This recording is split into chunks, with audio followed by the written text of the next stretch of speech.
Dear LBGT community, it is time that we had a talk because you are being exploited and you need to understand that the old school LBGTQ people, I'm going to call y'all GLAD because GLAD took care of business back in the 90s, right?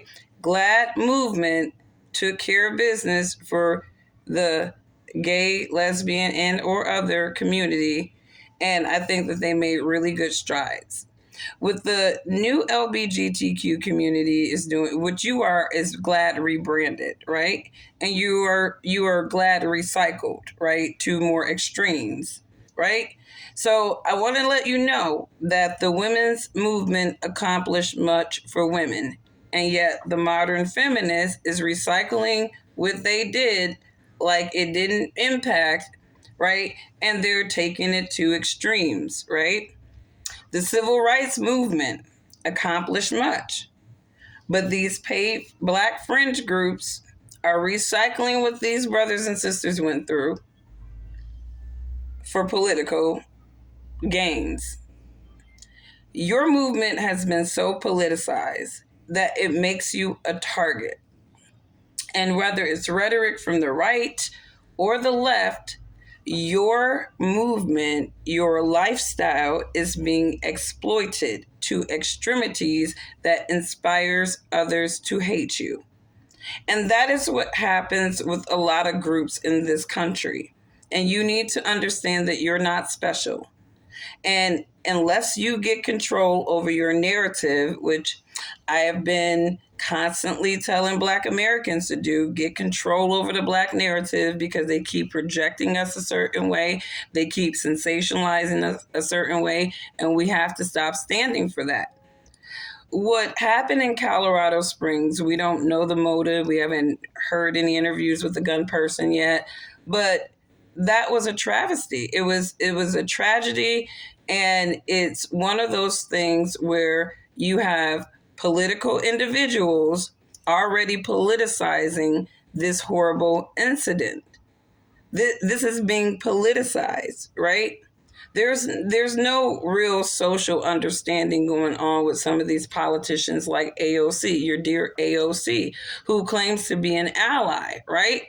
But she's an ally to likely exploiting you because that is what is happening with your community.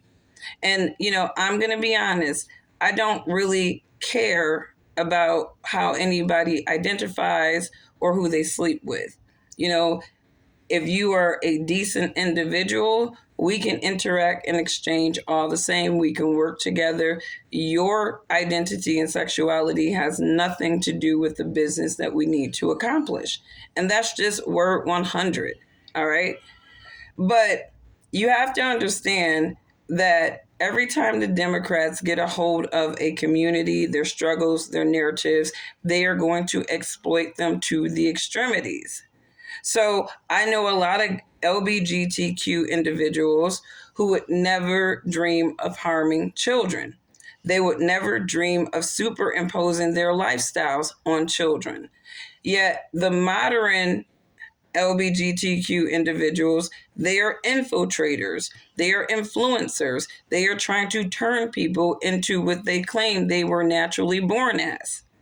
And if it is a natural inclination to have, why does it have to be promoted and influenced?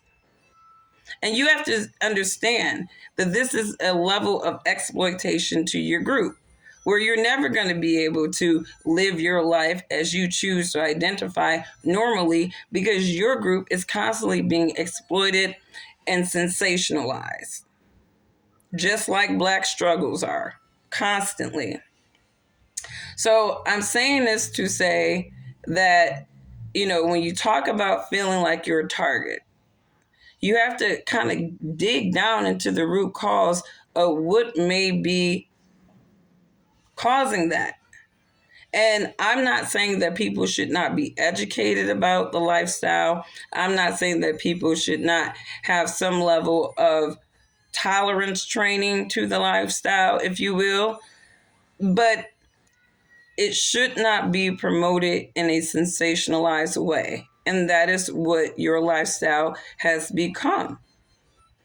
And so get control over your narrative. Just like I tell Black Americans, I'm telling you, get control over your narrative, your community, and how it's going to be projected. Because we see that you might be hijacked, right?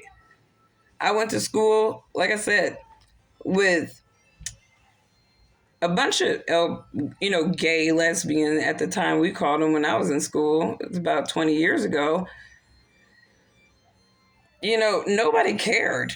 Like, it was just like that she's gay, whatever, and move on, right?